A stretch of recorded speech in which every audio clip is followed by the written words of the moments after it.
Bem-vindos a mais um Magos do CX, diretamente aqui da Stay, a nossa casa, o nosso estúdio, o pessoal que apoia a gente no podcast.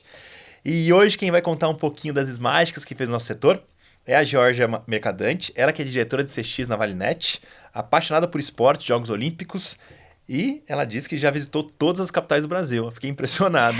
Georgia, muito obrigado por você aceitar o convite. Queria que você contasse um pouco da sua história, para o pessoal te conhecer. Legal. Bom, todo esse mundo de CX há muito tempo, mas nem chamava CX, né? Na verdade, isso é até novo no mercado.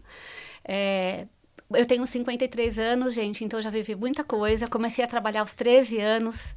E é curioso, vou te contar que é curioso. Eu comecei a trabalhar porque eu queria ir no cinema. Eu fui criada pelos meus avós, eu sou filha de italiano com lituano, e minha família, que fui criada pelos meus avós, e um dia, com 13 anos, falei para o meu avô, olha, cadê o cinema? Ele falou, olha, minha filha, aqui o dinheiro é para estudar e para comer, portanto, você quer ir no cinema, você tem que dar um jeito de fazer por você mesmo. E aí eu nunca vou esquecer que eu saí do ônibus, eu ia para a escola de ônibus na época, vi uma plaquinha escrito precisa-se de recepcionista. E aí subi as escadas e descobri que era uma academia de fisiculturismo. Imagina, 40 Naquela anos época, atrás. Né? Eu falei, nossa, que lugar mais esquisito, todo mundo deformado, que é isso, né? E eu não sabia nem o que era ser recepcionista, mas eu tinha o propósito de ir ao cinema e sempre quis ter minha vida independente. E foi assim que eu comecei a trabalhar. Uma criança, hoje eu tenho 4 filhos, um deles tem 13 anos, eu fico imaginando ele tentando trabalhar. E aí os donos da academia vieram conversar comigo, acharam curioso, acharam diferente e me deixaram começar a trabalhar. E assim eu comecei minha vida profissional como recepcionista de uma academia de fisiculturismo aos 13 anos. E aí, a partir daí, você descobre, né, que você pode viver e nunca mais parei de trabalhar. E detalhe, né, paguei o cinema para os meus amigos da turma, e o que me fez ser muito popular na escola. Então eu descobri que tinha muitos benefícios, o trabalho, né, dava muito benefício. Então eu comecei minha carreira muito cedinho, né, comecei a trabalhar muito cedo. Meu primeiro trabalho, vamos dizer assim, oficialmente falando, foi no Citibank, onde eu fui estagiária do banco, e depois com 19 anos fui promovida a gerente. E outra curiosidade, na época o RH do banco me falou, olha, não conte a sua idade para ninguém.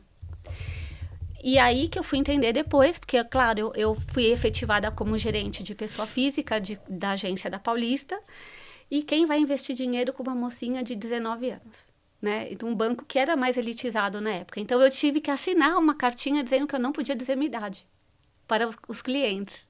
Hoje eu tô louca para assinar uma cartinha dessa, ninguém me dá uma cartinha, mas enfim. E assim minha carreira foi seguindo. Eu fiquei um tempo no banco, depois fui, né, ingressando em outras companhias.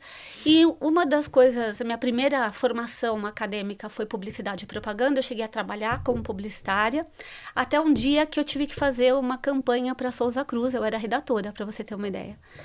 Tive que fazer uma campanha para Souza Cruz. E aí eu falei, não, eu não quero fazer campanha para cigarro. Né? Não quero vender coisas que eu acho que faz mal para os outros. E aí eu descobri que eu não podia ser publicitária. E comecei a, né, direcionar minha carreira para outro lugar.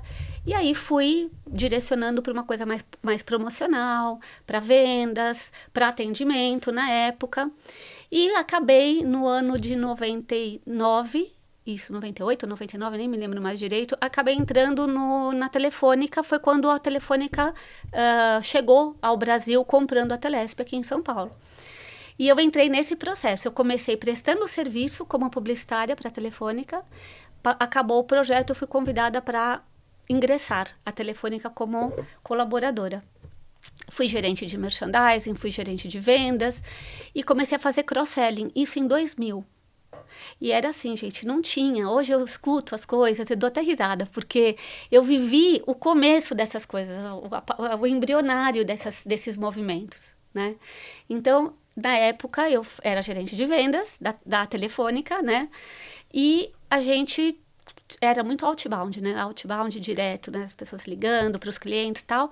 E aconteceu que um novo diretor chegou na Telefônica, vindo dos Estados Unidos. Ele era avesso a outbound. Ele falou, não, ninguém vai ficar ligando para os outros, isso é muito invasivo. Cria aí, pensa em uma ideia para vender de outro jeito. E foi assim que a gente começou a fazer cross-selling, né? E fazia cross-selling em todas, a gente avançou num tanto que a gente fazia cross-selling e vendia em todas as células de atendimento da Telefônica. Vendia no suporte técnico, vendia no saque, vendia até no 102, não sei se você lembra, tinha auxílio à lista, eram 38 segundos o TMA. Em 38 segundos a gente dava a informação e tentava vender alguma coisa depois. Caramba. Só que a gente não existia, então tudo a gente foi aprendendo, era aprender, fazer e aprender, dava errado, voltava. Então já era uma fábrica, quase que um pensamento de startup, mas numa empresa gigante, muito estruturada, mas que dava muita abertura para a gente criar. Então muita sorte eu tive, porque eu pude viver isso aprender e fazer, e aprender e fazer.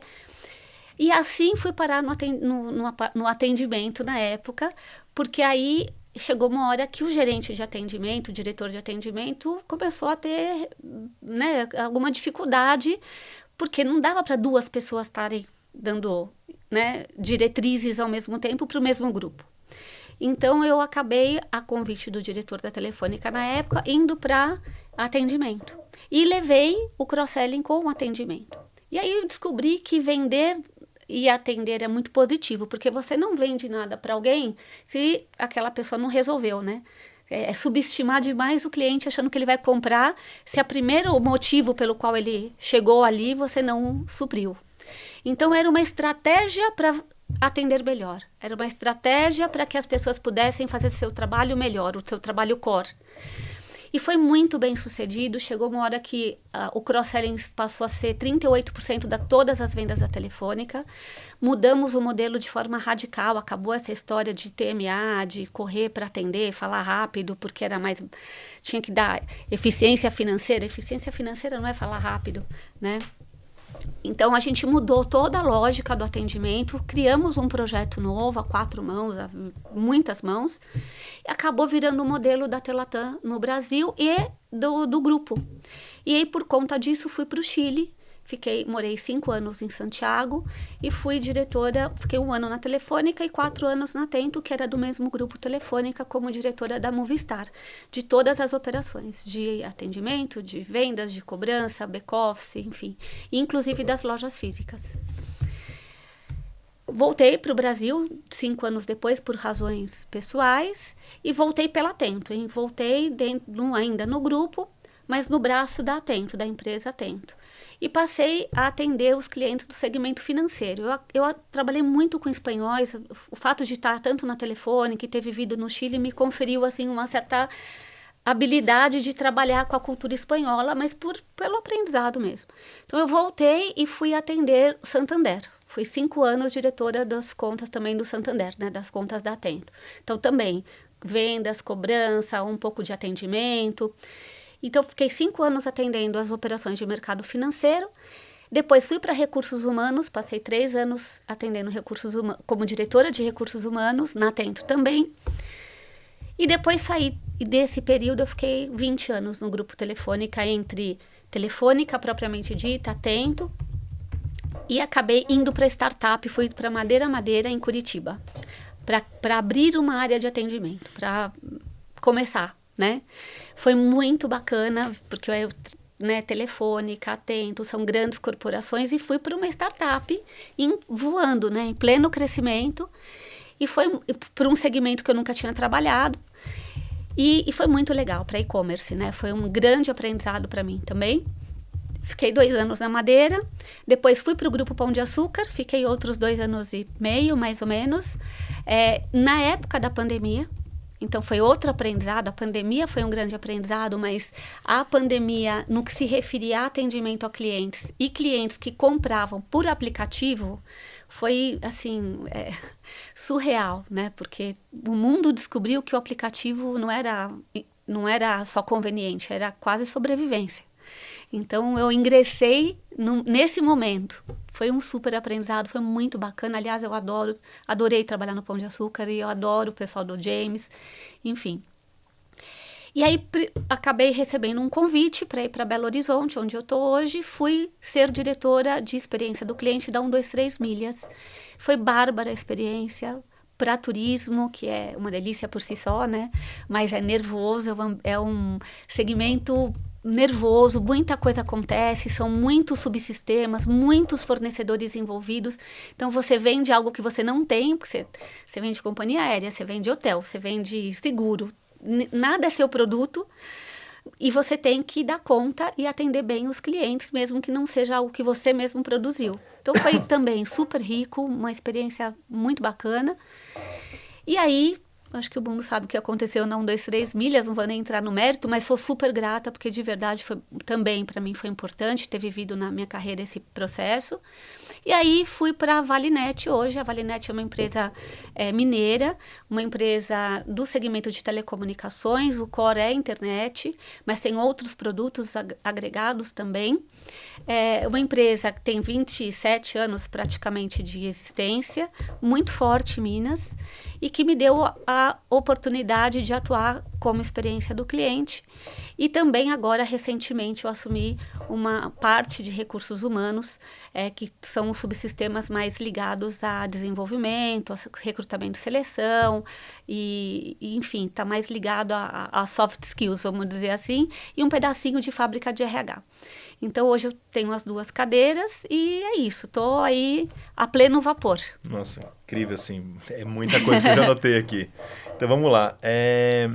Acho que a primeira coisa que fica a lição é, você falou, pô, fui promovida ali para gerente numa agência com 19 anos. Aí as pessoas, que loucura, né? Porque muita gente começa a trabalhar depois dos 19, mas tem que lembrar que você começou com 13. Então toda aquela, talvez aquela timidez que a pessoa tem, ou aquela, será que eu posso, será que eu não posso? Você já foi perdendo isso ao longo dessa sua carreira mais jovem, porque muita gente também considera assim, eu trabalhei como recepcionista, não, lógico que conta.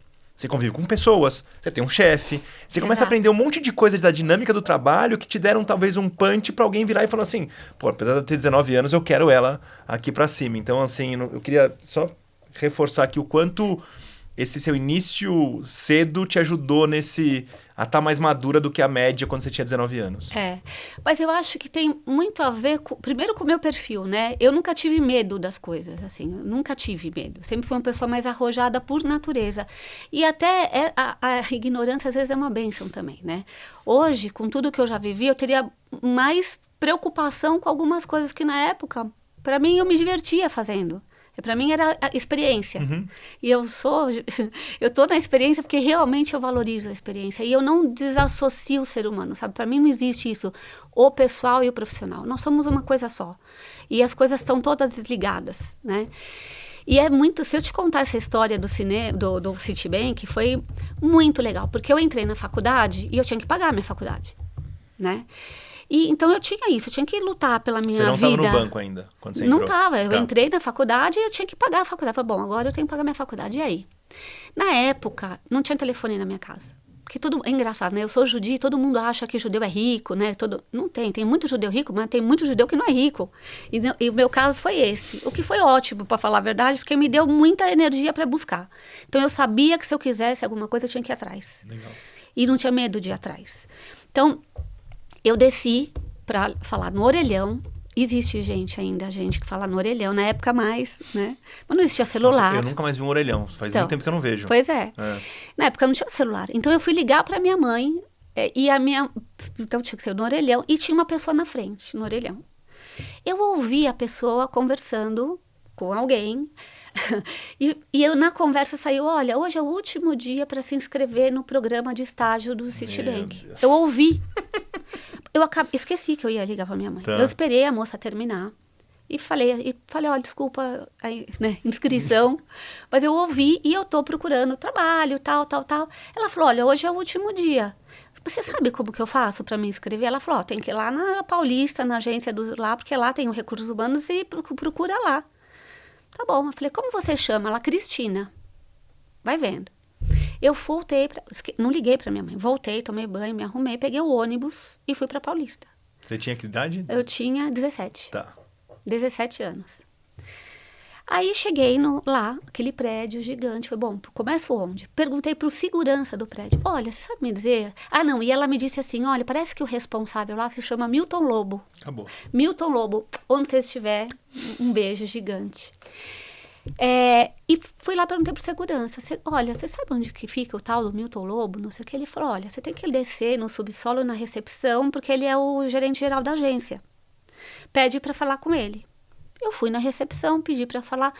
Hoje, você acha que eu faria isso? Nunca, porque Nunca. A gente já cria um monte de barreira na cabeça. Nunca. Né? A gente cria um monte de travas e crenças, né? Crenças Sim. limitantes na vida, né?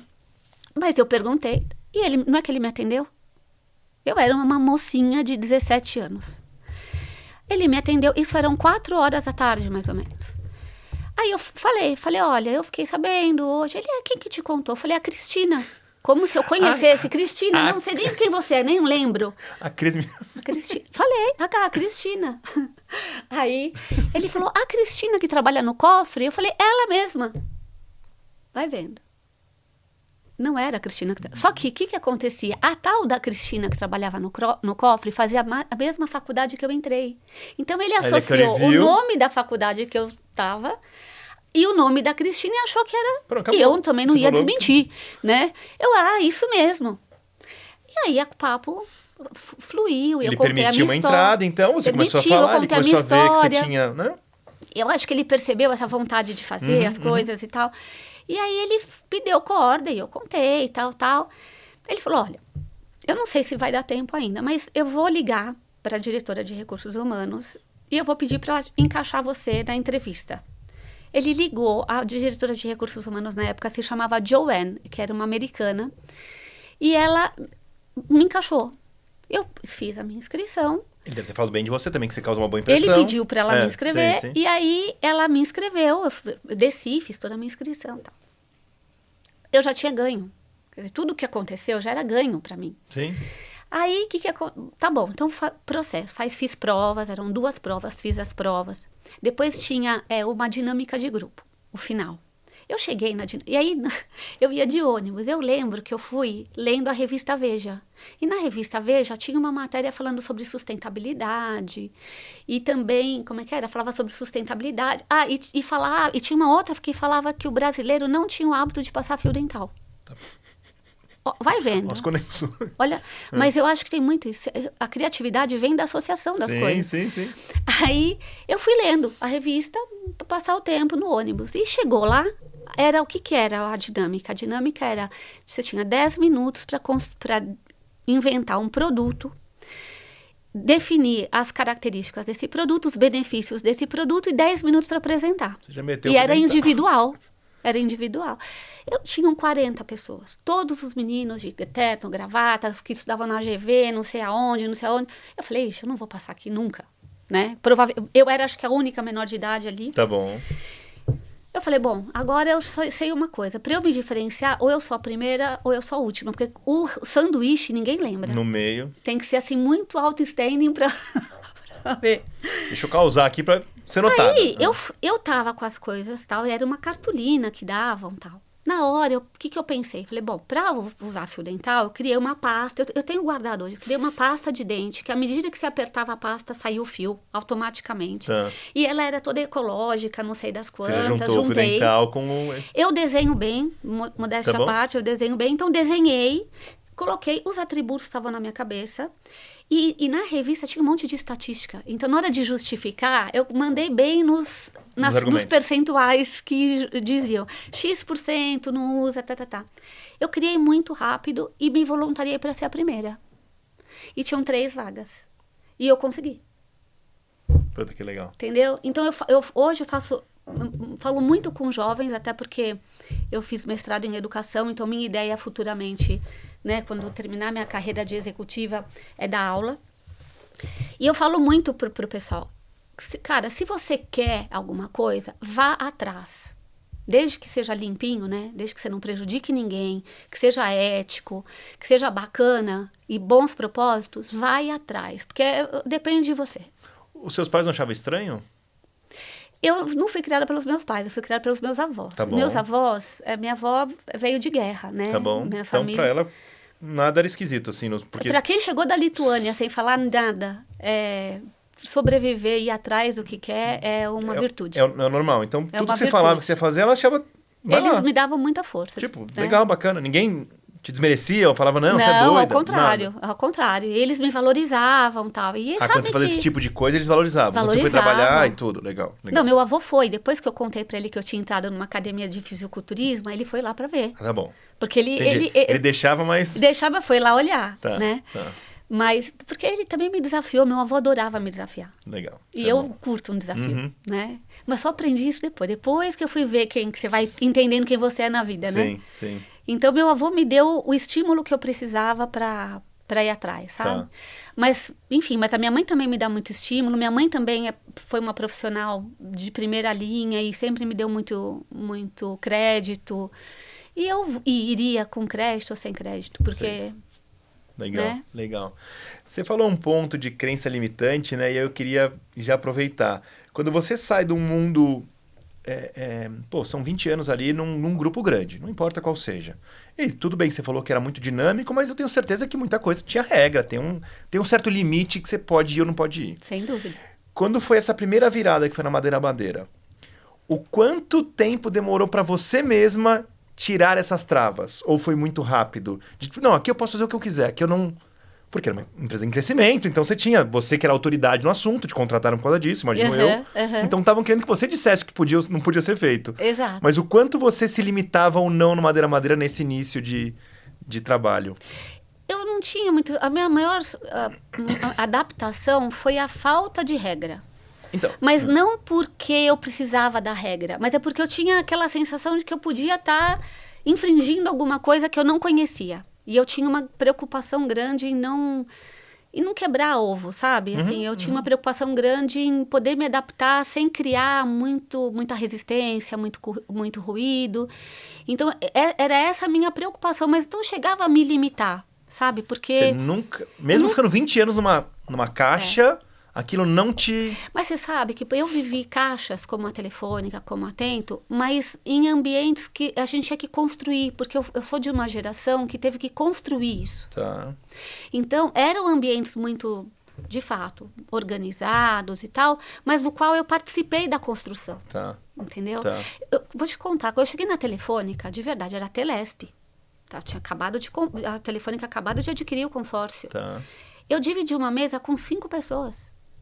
Das quais uma era um programador que trabalhava em tela preta. Era assim. Tem que fazer um relatório. Eu tinha que pedir para o cara que trabalhava dentro do sistema, programador, para emitir um relatório. Então, eu vivi a construção desse universo, entendeu? Eu lembro quando eu abri retenção. Imagina, eu fui uma pessoa que abriu retenção em 2001. Não se falava de retenção antes. Não. Quem tinha isso, mas... Vamos dizer, o mercado mais maduro, era o mercado de cartão de crédito. Era o Banco Nacional, não sei se você lembra disso. Do boné do Ayrton Senna, tudo bom. Exato. E o Credit Card. Eram as indústrias que eram mais, vamos dizer, mais arrojadas, que estavam mais maduras. Porque, inclusive, importavam muita coisa americana. Tá. Essa era muito uma escola americana de aprendizado, da retenção, exato, essa preocupação. Exato. Tá. Mas, então, a gente tirava alguns insights dessa indústria, entendeu? Mas no mundo da telecomunicação, o telefone era fila de 10 anos para você ter um telefone. Ou seja, não tem que se preocupar. A gente fez o que a energia elétrica está fazendo hoje. Entendeu? Que é aquela coisa estatal, onde você tem ou é assim, para virar varejo. Então, a gente construiu isso daí, tudo. Legal. Entendeu? Então, assim, eu acabei sempre estando em ambientes que eu podia construir, que eu podia agregar, que eu podia montar. E isso é uma coisa que me estimula, né? Poder criar, poder fazer diferente me estimula. Mas eu acho mesmo que as limitações estão na cabeça. Não, total. Por isso que eu perguntei se não tinha... Mas é que você veio construindo, tudo bem. Mas se você vem num lugar desse, geralmente a pessoa... Não, será que eu posso fazer isso? Ela tem um tempo. Mas legal que você já veio de um ambiente que te permitia... Que me permitia. Criar tudo. Então, eu estava falando da retenção de 2001. A gente vendeu pra caramba quando virou. Olha, também eu era um pouco sem noção, né? Porque eu estava grávida da minha segunda... Eu tenho 4 filhos. Tá. E nessa época eu estava grávida da minha segunda filha. Meu segundo filho, uma menina, né? A Betina. E 15 dias antes, me chamou o Paulo Schwartz, do Shibashi, na época. Eu acho que o Shibashi tá no Sírio hoje. Eles me chamaram e falaram, olha, a gente contratou uma mídia do Fantástico para lançar o Detecta. Não sei se você lembra disso. Parece Jurássico, né? Mas não é, a gente está falando de 20 anos atrás. Pois é. Me chama, e quando vai ser? Daqui a 15 dias. Eu tava de 9 meses. 15 dias? Eu tenho 15 dias para montar uma operação para atender a mídia do Fantástico. Que vai bombar. Que vai bom. E outra coisa, sem precedente. Não tinha a menor ideia do volume. E lembrando que para subir um site, né, era tudo um telefone para vender. E o meu diretor na época era o Mariano Debir, que acho que... Não sei onde ele tá hoje. Acho que tá na Microsoft, não sei. Tá bom. Cara, eu trabalhei que nem uma louca, porque eu tinha que montar tudo junto com a Atento. A gente... Eu dava treinamento gráfico, porque não dava tempo. A gente tinha que organizar tudo na raça. Bom... A Betina nasceu, o Fantástico aconteceu no domingo à noite, a Betina nasceu segunda. Na segunda, meu pai do céu. E eu trabalhei até 1h da manhã. Do Fantástico. Que loucura. 1 milhão de chamadas. 1 milhão de chamadas. Naquela época. Meu pai. Aí vendeu pra caramba. O que acontece depois que vende muito? Não instala, problema. Cancela. Cancela. O que a gente faz agora para tentar segurar o cancelamento? Vamos abrir uma retenção. Abrimos uma célula de retenção com 15 pessoas. Imagina. E como faz? Vamos fazendo e vamos melhorando. Então já era uma mentalidade de startup, sabe? De erro e constrói, erro e constrói. Para você ter uma ideia, a minha operadora de retenção da época era a Carla. A Carla é a CEO hoje da Gol. Caramba. Ela foi minha operadora de retenção. Puxa. E ela é brilhante, fora. E eu a encontrei há pouco tempo atrás e falei assim, Carla, sabe assim? Então é muito legal, é muito lindo você ver pessoas que você ajudou a formar, que você ajudou a construir, que você ajudou a se orientar. Então hoje eu tenho muito prazer no que eu faço, mas me dá um orgulho muito grande, uma sensação de ter deixado um legado bacana nesse mercado, sabe? Eu entendo bastante esse sentimento, porque no final do dia, se a gente for depender só da gente para ter alegria, a gente, sei lá, vai ter 10 alegrias no ano. Quando você aprende a ter prazer, porque você, óbvio que a Carla deve ser uma baita pessoa que foi atrás, mas quando você sente que você ajudou o curso dela a ser um pouco mais rápido, acelerado, ou ir para o caminho, né? Você sente prazer em ver ela crescendo. Acho que esse é o grande... E foi assim, uma pessoa que passou por um período e que você colaborou naquele período. E, claro, é por conta dela que ela Claro, mas avança. a gente sente prazer naquilo. E muita gente, sabe, que eu vejo que foram meus operadores, ou foi um gerente, ou foi e hoje é um diretor da empresa, e cresceu. E hoje tá inclusive em posições melhores que a minha, e me dá muita felicidade isso. Então, eu que vivi esse mercado tal, e vi a construção disso, sabe, me dá muito orgulho, assim. Eu acho que é isso, é deixar um legado, sabe? Deixar coisas bacanas, pessoas do bem, né? E que vão acertar, errar e vão fazer com que a coisa evolua, né? Eu acho que esse é o meu maior presente. Isso é muito bom. Eu entendo o seu prazer. Acho que as pessoas, na hora que elas descobrem isso, muda muito a vida. Você falou um pouco de... vamos lá, deixa eu tentar juntar duas coisas aqui. O atendimento sempre foi visto como um custo. Quando você pega e fala assim, se eu atender bem esse cliente e vender para ele, eu passo a gerar receita, então vou olhar de maneira diferente. Daí eu junto isso com uma frase sua que fala assim, não dá para separar a pessoa profissional do profissional. Também não dá para separar o cliente que está com problema, agora magicamente eu vou separar ele em dois. Não existe. Da onde vem esse tipo de aprendizado na sua carreira? Da onde você... É uma coisa meio óbvia, mas tem vários gatilhos aí que você junta e rapidamente fazem diferença na hora de abordar um problema, assim. Eu acho que foi a minha experiência como gerente de conta do banco. Tá. Eu vou te falar, quando eu fui promovida, uns meses depois, existiu uma coisa no mundo chamada Plano Collor. Eu não tinha a menor ideia do que se trataria, né? Mas eu vivi Plano Collor. E assim, é muito louco viver isso, porque também, num determinado dia, o governo define fazer uma limpeza das contas e aplicações, e o mundo vivia de aplicação, porque a inflação era altíssima. Na época, para você ter uma ideia, eu cuidava de uma carteira de clientes que recebiam moeda estrangeira. Tá. Na véspera, eu troquei a moeda para colocar na conta. Porque a gente fazia isso todo mês. Eles recebiam remessas de fora, muitos inclusive exilados, pessoas que vieram de guerra. Então eu trocava esse dinheiro para moeda corrente e colocava na conta. Isso era hábito. Ninguém sabia que ia ter um plano Collor. Se sabia, estava em uma esfera que não era minha. Você não sabe a culpa que eu carreguei. E ficamos uma semana dentro do banco, porque tinha medo, as pessoas tinham medo de sair. A gente podia ser sequestrado, porque ninguém conseguia ter informação. E nem a gente tinha para abrir a agência. Sim. Na semana, quando abriu, eu tinha um cliente que chamava Seu Jorge, eu nunca vou esquecer. E ele teve um infarto na minha frente, para você ter uma ideia. Ele ficou... A coisa foi tão grave que ele teve... Eu tive que dar uma notícia horrível, né? E ele tinha um negócio, ele tinha uma empresa. Ele tinha restaurantes, na verdade. Tá. E ele não tinha como pagar os funcionários. Ele teve um infarto, para você ter uma ideia. Ele saiu de ambulância, de dentro da agência do banco. Eu fui até o hospital para vê-lo depois com a família, porque, né? Ele me deu, quando ele se curou, ele ficou bem, ele foi à agência, me levou um ramalhete de flores com um cartãozinho me agradecendo. Você acredita nisso? Eu tenho o cartão até hoje. O que me fez entender que eu era uma pessoa que o meu prazer era servir os outros foi esse Seu Jorge. Aliás, Seu Jorge, muito obrigada também, me deu um presente. Porque o reconhecimento é muito, muito superior a qualquer salário que eu poderia ganhar. Ali eu descobri qual que era a minha missão. E aí, o que aconteceu? Essa experiência do banco, como você é gerente de conta, você é gerente de conta para as coisas boas e para as coisas ruins. Todo gerente de conta tem meta de venda. Então, eu aprendi a minha profissão já tendo que fazer as duas coisas. Executar as duas coisas. Eu tinha que atender e tinha meta de venda para cumprir. Então, eu aprendi que a melhor maneira de eu vender era quando eu podia falar com o cliente. Entendeu? Então, que bom que ele tinha um problema, porque aí eu podia conversar com ele. Eu tinha motivo para ligar para ele, para resolver, mostrar que eu estava ali por ele. Ou ele e a agência, quer dizer, se tinha uma coisa boa, era poder falar com o cliente. Tá. E eu sempre achava muito maluco essa ideia de que a gente torce para ele não aparecer. A gente torce para ele não aparecer e a gente torce. E depois a gente quer que ele não cancele o produto. Entendeu? Então, é muito... Sim, é a chance que você tem de mostrar que você é boa. É a sua chance. Estar com o cliente é um presente. E é a sua chance de fazer a diferença. Porque cliente é vínculo emocional. Cliente é vínculo. Então, você tem um motivo para criar um vínculo quando você resolve um problema. Entendeu?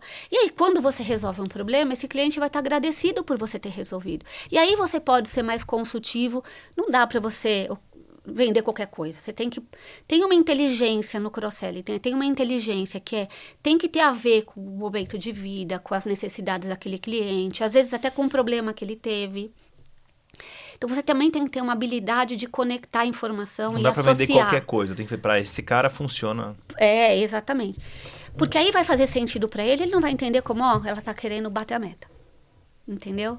Eu nunca fui uma pessoa que queria bater a meta por bater a meta. Eu queria servir. Então, para mim, para minha cabeça, resolver um problema e vender chama-se servir. Sim. E esse era um prazer, e é isso que eu falo com os meus atendentes. Tem que ter o prazer, entendeu? E que bom que você ligou. Porque agora eu vou ter a chance de criar a conexão emocional com você. Então, eu acho que às vezes a gente fala tanto de coisas sofisticadas, fala de inteligência artificial, tudo isso é muito bacana, não estou desmerecendo, mas esquece da coisa mais básica no mundo do ser humano, que é a conexão. A conexão é o que vai fazer com que aquela pessoa fique com você. Seja seu marido, seja seu filho, seja seu cliente, seja seu amigo, o que for. Gente, é conexão. Se você não criar conexão, você nem resolve e nem vende. Legal. E essa sua cabeça toda, eu admiro muito a cultura judaica, então, enfim, tenho alguns amigos e pessoas de negócio que eu me relaciono e sempre é um prazer estar com eles, assim, porque eles têm uma lógica de negócio muito clara ali. Eu nem sei se a coisa é muito bem estruturada no ensinar, mas eu sei que está enraigado ali, tem uma parte cultural de como servir, como se preocupar com o outro, de ser honesto, enfim, tem todo um arcabouço aí. Eu queria que você falasse como você hoje, olhando para trás, isso você acha que incentivou ou te moldou, de certa forma, para ser a profissional que você se tornou? Olha, eu acho que tem a ver com... Primeiro, acho que tem a ver com um pouco do meu perfil também, né? Eu acho que não tem a ver só com a cultura judaica, tem a ver com o meu perfil, né? Eu sou uma pessoa de pessoas, sabe? Eu aprendo pelas pessoas, eu me divirto quando eu estou em coletivo, eu sou uma pessoa de gente. Mas a cultura judaica, ela tem uma coisa muito Eu vou te contar diferente, que eu acho que talvez caia um pouco da ficha. Tá. Eu não sei se você sabe, mas a palavra caridade não existe no hebraico. Assim, a gente não faz caridade. A gente faz uma coisa chamada mitzvah, que é uma obrigação. A palavra para caridade seria uma palavra que a tradução dela é justiça. Tá. É justiça. E aí você fala, mas como assim, né? O que tem a ver uma coisa com a outra? Então, você tem que ajudar uma pessoa não porque você é benevolente. Você não é bonzinho. Você acaba criando aquela cultura do bonzinho e do malzinho. Não, você é obrigado a fazer isso. Porque se você tem, você é obrigado a dividir. Sabe? É uma questão de ser justo. Tá bom. Então, ser justo é dividir. E você acha que a gente consegue dividir sem ter o que dividir? Não. Não. Então, para ser justo, você busca ter Você tem que ter ganhar recurso. mais. Tá. Então, você pode ver onde não sei se você já esteve em Israel, mas é muito comum no judaísmo, em Israel e na cultura entre os judeus, a doação. Então, você vai em Israel, por exemplo, no Muro das Lamentações, uma parte toda foi reformada e está escrito ali, doação de Lili Safra. Então, existe essa cultura de você devolver para a sociedade aquilo que você tem. De você ajudar os outros com aquilo que você tem. E isso não porque você é bonzinho. Isso porque é justo, é correto fazer isso. Então, isso sempre para mim foi muito importante. Eu acho que isso faz muita diferença, porque as pessoas que se acham muito boazinhas são pouco humildes. Sim. E eu acho que ser humilde e compartilhar o que você sabe, essa coisa do servir, você tem que ser humilde para servir. Você tem que servir aos seus funcionários. Não são os seus funcionários que te servem, você que está servindo eles. O que você é sem a sua equipe? Você não é nada sem a sua equipe. O que eu sou? Nada sem a minha equipe. Não faço nada sozinha, nunca fiz. Entendeu? E não é a minha equipe direta, é a minha equipe inteira. Eu trabalhava no banco, eu era single, né? Porque eu era gerente de conta. Mas o que eu tinha uma área de compensação, tinha área de tecnologia, quanta gente trabalhava para aquilo acontecer. Então, eu sempre tive muito essa visão, entendeu? De que não tem jeito, para você servir, você tem que ser humilde. E faz parte de ser humilde compartilhar. E compartilhar não é porque eu sou boazinha. Eu sou uma pessoa do bem, mas é porque eu tenho o mínimo de senso de justiça. Tá. Entendeu? Se eu tenho... eu preciso compartilhar. É engraçado, eu acho que às vezes quando a gente não tem esse tipo de ensinamento em casa, eu acho que muitas... eu sempre falo, né? É natural do ser humano sentir emoções ruins ou vontade de fazer coisa ruim. E aí sentir uma intensa... eu tenho inveja, então, eu queria derrubar aquela pessoa. Sentir esse tipo de coisa eu acho que é natural do ser humano. Agir em cima disso já é o errado.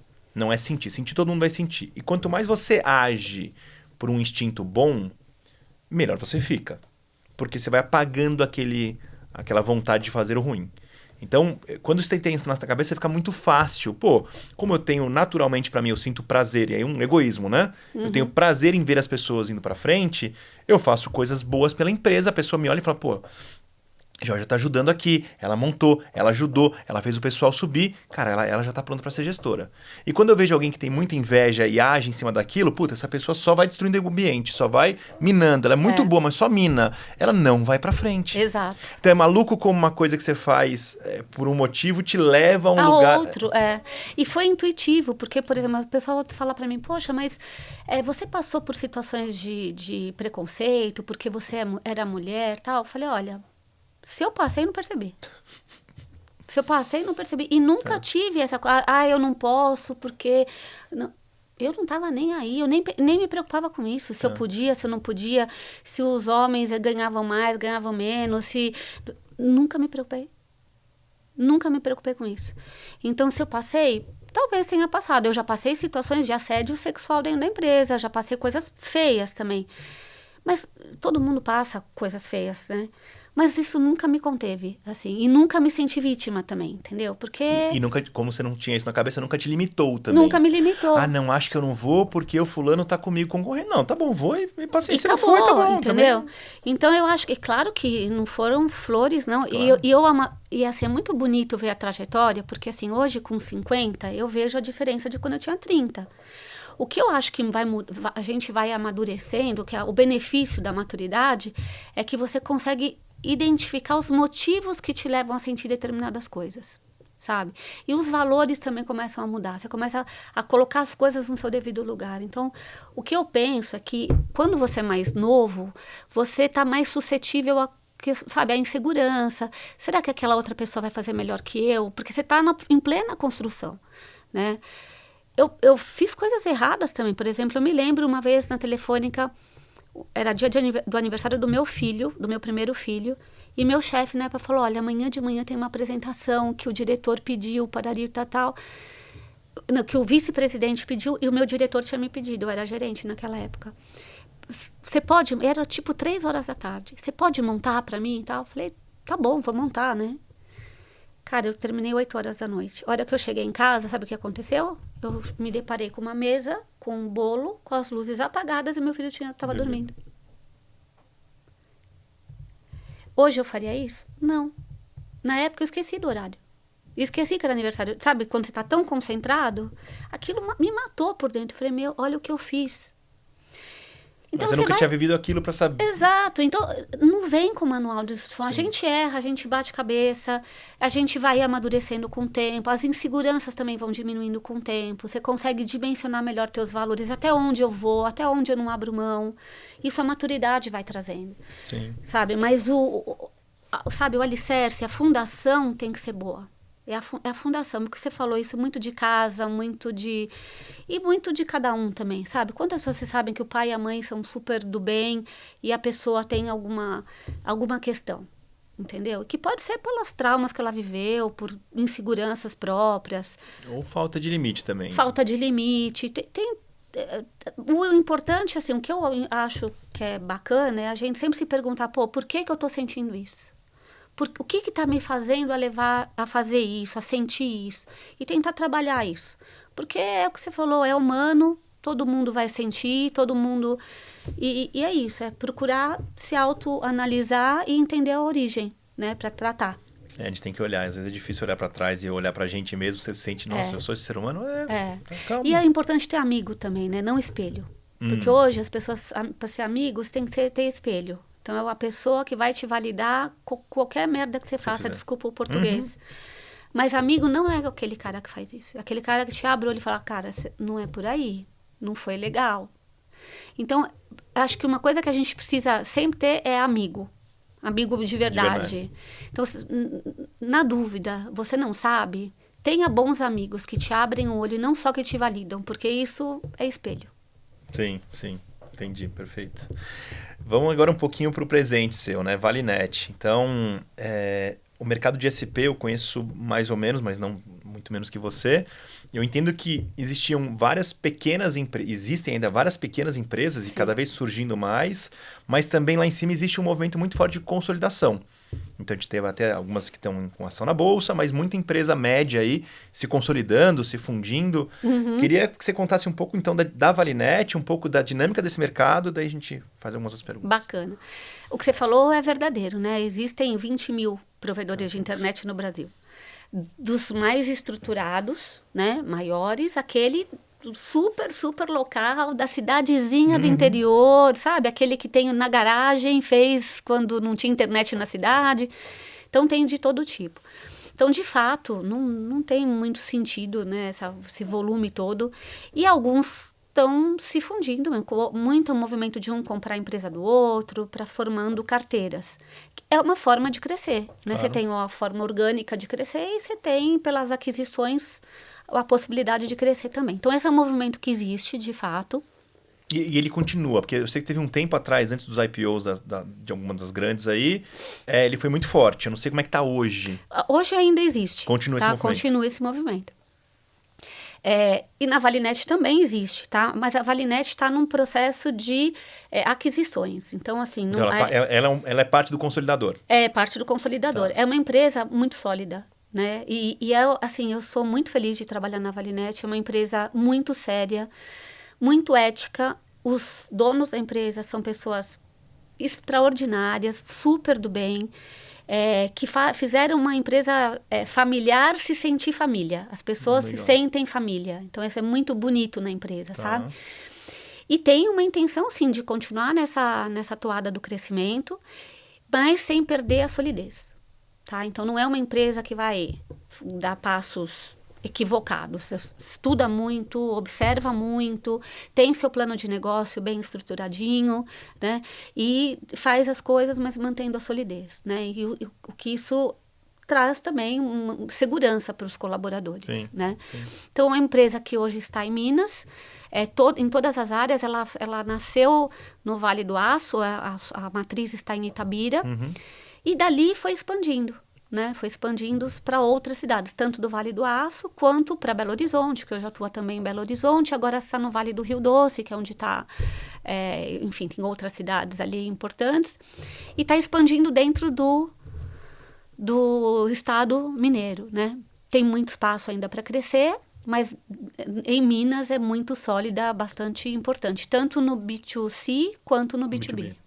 E quando vocês fazem aquisição dessas empresas menores, como é que é para você, agora na cadeira de RH e toda a parte de atendimento? Já existe não é modelo pronto, mas existe um framework de trabalho? Bom, adquirir. A primeira coisa a fazer é fazer isso, depois aquilo. E como é que vocês fazem isso? Tem sim um passo a passo. A Valinet tem uma organização interna em termos de departamentos, né? Tá. E claro, sempre que existe a fusão de, né, aquisição, as áreas todas têm que se movimentar para organizar isso. Então, tem uma preocupação com aquele que está chegando, de poder entender qual a empresa que está comprando, e tranquilizar essas pessoas, né? Porque sempre gera insegurança para aqueles que estão vindo. Na Valinet, a gente tem em recursos humanos, né? No guarda-chuva de recursos humanos, tem uma área de departamento pessoal, segurança do trabalho, toda a parte de remuneração é uma outra diretoria dentro da Valinet. E o que está mais voltado à fábrica de recrutamento, seleção e desenvolvimento está comigo. Tá. Então, as duas diretoras vão entender o que está acontecendo e ir montando uma estratégia, porque tem aqueles pequenos, tem maiores, ou a cidade ou é muito distante.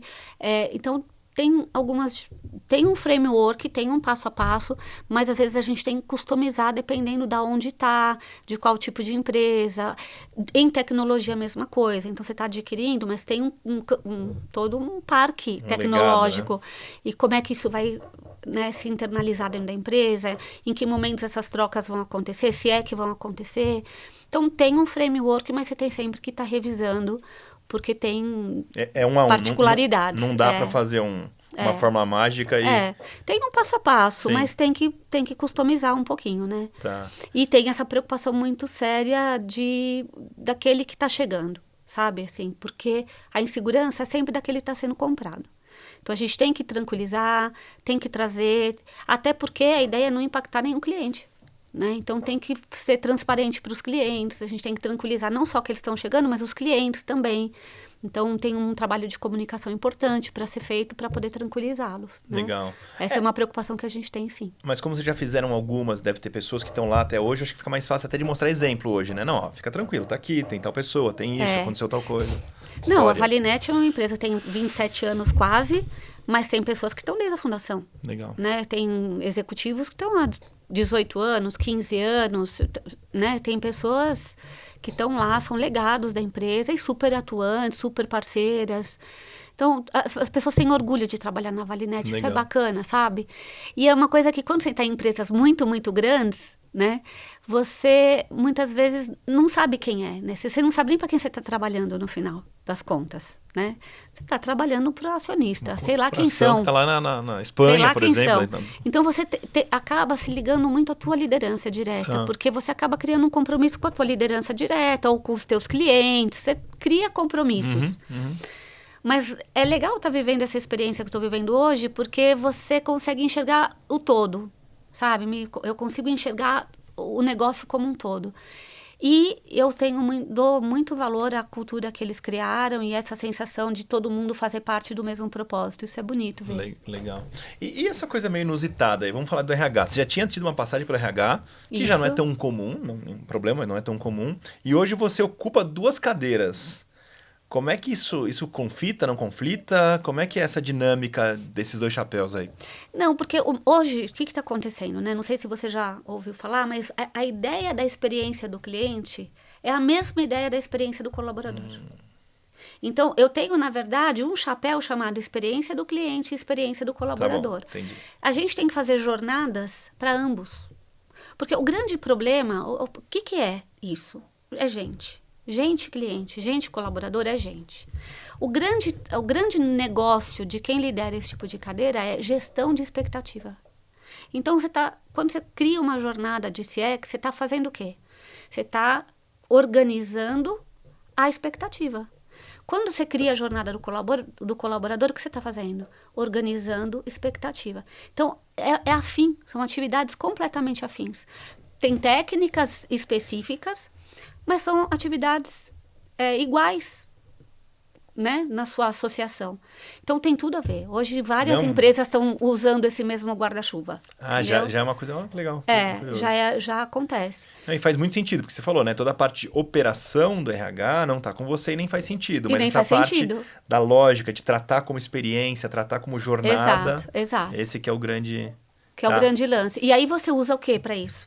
Você vai usar a comunicação, você vai usar a perspectiva. O que você faz com o cliente? Você dá a perspectiva, né? Você usa a comunicação para ir balizando o relacionamento, você age preventivamente, né? Se tem um problema, é melhor que você conte primeiro, né?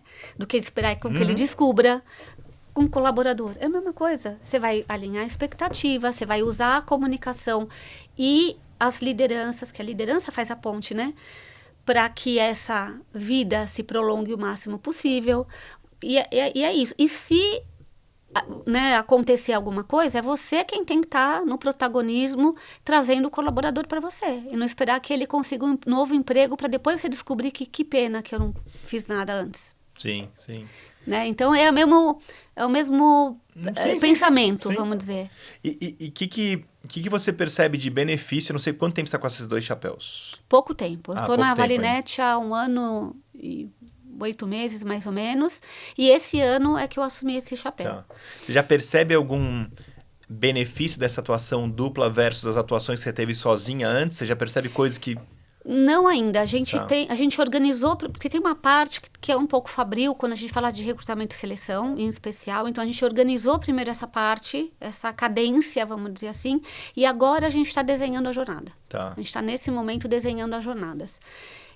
Mas é uma delícia, assim, é bacana demais. Até porque é legal, acho que a trajetória, o repertório que a gente tem, e que eu já tenho essa altura do campeonato, me confere a possibilidade de enxergar lá na frente, porque você já viveu de tudo e você conhece o que pode dar errado, entendeu? Então, na verdade, o menos importante é o que vai dar certo. Evitar tudo que é errado. É tentar evitar o que pode dar errado, né? Então, você desenha uma jornada não pensando naquilo que você quer que ele viva, mas pensando naquilo que você não quer que ele viva. Alguma coisa ainda vai sair errado, mas pelo menos o principal de errado não vai sair porque você protegeu. Exato. E aí você desenha a jornada e você desenha a contra-jornada, que é e se der errado. Tá. Né? Então, eu acho que esse também é a sacada, sabe, de CX. Não é... E eu vejo muito isso, né? Eu vejo coisas muito engraçadas no mercado. Outro dia eu estava escutando uma pessoa falando sobre cultura e falando, não, porque a gente tem que aculturar os funcionários. Eu falei, não existe, ninguém acultura ninguém, entendeu? Porque se chegar uma pessoa nova no grupo, o grupo é outro. Sim. Então, é como você vai transformando os aspectos da cultura, considerando o grupo novo. E isso é vivo, acontece todo o tempo. Não adianta você pegar uma pessoa e colocar ela num quadrado e falar, agora você se encaixa desse quadrado, tá? Então, não é assim que funciona. Às vezes, o quadrado tem que dar tem que deixar de ser quadrado. Então, são coisas... E a mesma coisa a jornada. Né? Na minha concepção, quem desenha a jornada devia pensar desse jeito. Não no que eu quero que o cliente viva, é no que eu tenho certeza que eu não quero que ele viva. Boa. E numa empresa que vem ali, eu não sei, imagino que ela começou pequenininha. Sim. E tinha um dono, e aí a cultura reflete muito o jeito desse dono. Como é que é esse movimento de ela ir crescendo bastante, vamos chamar de recultura, não sei como se chamaria isso, porque, existe uma cultura clara, existem valores muito claros ali, pelo que você está me contando, mas existe gente nova, gente aportando coisas novas. Sim. Como é que é o outro lado, então? Como é que se recebe essa coisa nova? Como é que tem sido essa mescla? Então, isso é um aprendizado, porque isso não tem muito manual também, né? De fato, acontece isso. A empresa foi crescendo, crescendo, crescendo e um determinado momento percebeu que precisava profissionalizar alguns caminhos. Tá. E trouxe pessoas novas. Não é tão simples fazer esse tipo de junção, né? E tem um componente interessante também. É uma empresa que nasceu no interior. Então, assim, já a gente fala, não, porque carioca e paulista não se dão bem, não sei o quê. Mas existe o interior e a capital. Não importa qual é o estado, que por si só já tem culturas diferentes, só por ser interior e capital, né? Então tem tanto o interior, a capital, como tem o profissional que já estava com o profissional que está chegando. Então, existe o conflito? Muitas vezes existe, mas por isso que é tão importante a gente pensar em cultura, quer dizer, você tem que fazer gestão disso. Não é a forceps, é gestão. E é processo. É um processo. Cultura é um dia de cada vez. Não adianta você falar, em 2 anos a cultura da empresa é outra. Não. A cultura, ela vai se moldando, entendeu? E ela vai se transformando. Então, é gestão, é dia a dia, é processo. Claro, tem algumas técnicas também para isso. Por exemplo, quanto mais você investe em integração, quanto mais você investe, né, em colocar essas pessoas trabalhando em time, dar oportunidade para trabalhar em time, você vai acelerando alguns processos. Quanto mais você investe, né, em autoconhecimento. E outra coisa, de cima para baixo. Né? Não adianta você estar pensando em cultura só da base para cima, é de cima para baixo. Então, também tem um investimento com as lideranças, né, para que as pessoas se conheçam o que está acontecendo na empresa. Então, é um investimento, entendeu? E é processo. Então, isso existe em qualquer... Eu lembro da Telefônica, a mesma coisa, né? Quantas fusões aconteceram. Mas eu acho que tem muito do que você falou também, assim, eu não sei exatamente como vai ser a cultura, mas as coisas que eu não quero que tenham nessa cultura, eu vou bloquear. Coisas que vão contra o princípio da empresa, os valores da empresa, isso aqui eu bloqueio. Não pode roubar, ponto, acabou, não pode mentir, acabou. Isso aqui não tem chance. E esse tipo de conflito acontece com uma base chamada insegurança. Porque aqueles que já estavam, a emoção mais dentro, do fundo, é medo de perder espaço, de perder o prestígio, de perder espaço, é medo de perder. Aquele que está chegando é o medo de não ser aceito. Então, todo mundo está com medo. Essa é a verdade. Não tem... O que eu acho muito legal no ser humano, que assim, não estou falando de extremos, óbvio, mas não tem muito bandido e mocinho, sabe? É um monte de gente tentando fazer funcionar. Sim. Então, é por isso que são visões diferentes, são jeitos de encarar a coisa, são jeitos de se defender também numa situação de perigo. Às vezes a pessoa mas ela não era assim, porque ela está sendo ameaçada. Então, acho que trazer isso para o repertório, sabe? No final, pessoal, tá todo mundo com medo. Esse disso e esses daquilo. Então, como que a gente junta? Porque, assim, é a proximidade que vai ajudar nesse processo, né? É criar liga, ajudar essas pessoas a criar liga e se enxergarem como pessoas. Porque no momento que elas se enxergam como pessoas, diminui esse medo.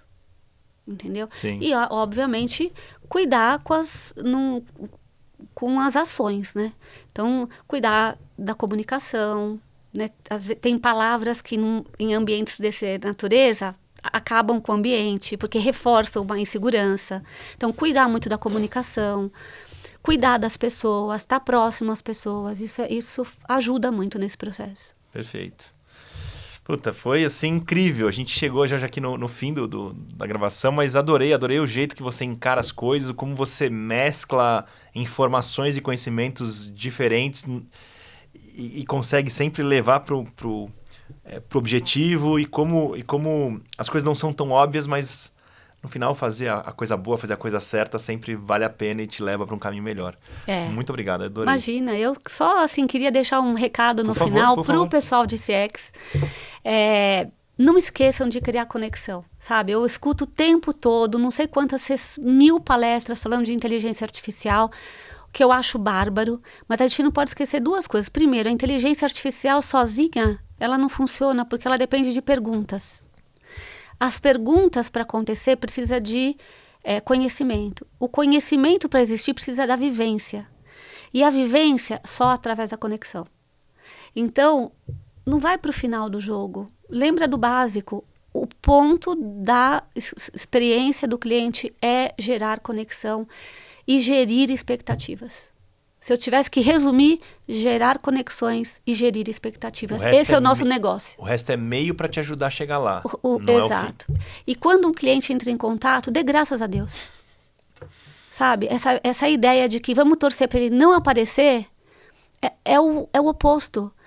Vamos conversar com os clientes. Vamos gastar o nosso tempo, o nosso recurso falando com os clientes, tentando entender o que eles sentem de verdade, o que eles precisam. Não tem nada mais prazeroso para um cliente do que se sentir especial, entendeu? A gente fez uma ação na Valinet muito linda, onde a gente, no dia do cliente do ano passado, a gente pegou os clientes mais antigos da empresa. Tinha um grupo de clientes mais antigos, tinham clientes de 20 anos. Olô. Olha que legal. Fizemos um presente e a equipe de CX foi entregar. Pessoalmente. Na casa dos clientes. Gente, você precisa ver como a gente foi atendido. Vários senhores, tinha uma senhora de 80 anos, ela falou assim, nossa, a gente que é velho, a gente, ninguém liga pra gente. Vocês são os primeiros que vieram aqui. Ela foi fazer café pra gente, entendeu? Então, sabe, é isso, sabe? Isso aqui é claro que quando a gente está falando de bases enormes, milhões de clientes, é mais difícil. Mas sempre é possível. Então, gasta mais tempo pensando nisso e menos tempo tentando evitar que ele fale com você. Quem sabe assim seu churn diminua. Pacote de internet por pacote de internet. Não, você quer mercado, é commodity no final das contas. Sim. Então, gasta o teu tempo trazendo ele pro seu lado. Boa. Tá, sabe? E menos tempo tentando fazer com que ele não apareça. Se você não quer que ele apareça, tem alguém que quer que ele apareça. Entendeu? Perfeito. É isso. Jorge, muito obrigado. Eu que agradeço, obrigado pela oportunidade. E é isso, gente. Estou aberta. Georgia Mercadante, no LinkedIn, quem quiser, eu tô lá. Só avisar. Boa. Fechou. Obrigada.